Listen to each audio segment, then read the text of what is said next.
Fit रहिबाकू प्रतिदिन workout करबा जरूरी। तेबे अधिक समय पर्यंत वर्कआउट करबा द्वारा प्रबल गरम हेबा सह निश्वास नेबारे कष्ट होइथाए एवं गला सुखी जाए। किंतु जदि आपणकर वर्कआउट करबा समय रे किंबा परे मुंड बिंधा हेउछि तेबे एहा एक गुरुतर समस्या होई पारे। अनेक लोक अछंती जेउ माने प्रायतः मुंड बिंधार शिकार हुअंती। जदि आपणकर वर्क करबा जॉगिंग किंबा वर्कआउट करबा समय रे किंबा परे तुरंत मुंड बिंधा हेउछि तेबे एहा पछरे अनेक कारण थाई पारे। अनेक थर वर्कआउट करबा समय रे शरीर सठिक भाबरे ऑक्सीजन पाई न थाए। तेबे ब्रेन रे ऑक्सीजन अभाव हेतु मुंड बिंधा मध्य होई पारे।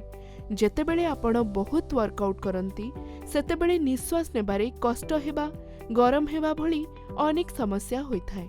एही कारणरू ब्रेन यथेष्ट ऑक्सीजन पाई न थाए जहा मुंड बिंधा कारण होई पारे। तेणु वर्कआउट करबा समय रे भल भाबे निश्वास नियंतु। जेतेबेले आपण वर्कआउट करंती सेतेबेले बेले बेले ब्लड प्रेशर अधिक होई जाए, जेउ कारणरू ब्लड नर्व को जाई पारे एवं मुंड बिंधा मध्य होई पारे।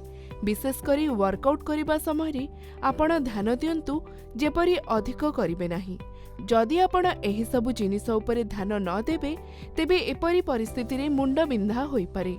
वर्कआउट करबा समय रे शरीर रे पानी रो अभाव होइथाए।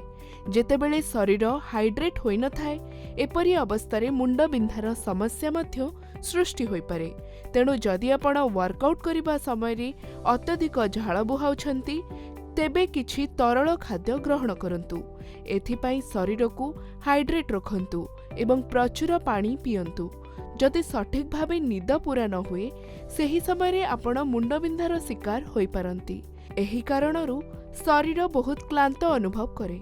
बेले बेले एहा मुंड बिंधार कारण साजी पारे। जदि आपण जिम रे अधिक वर्कआउट करंती तेबे एथिपाई आपणकर सोइबा सठिक रहिबा उचित। जेतेबेले आपण अधिक वर्कआउट करंती एहा ब्लड प्रेशर लेवल को कम करि पारे।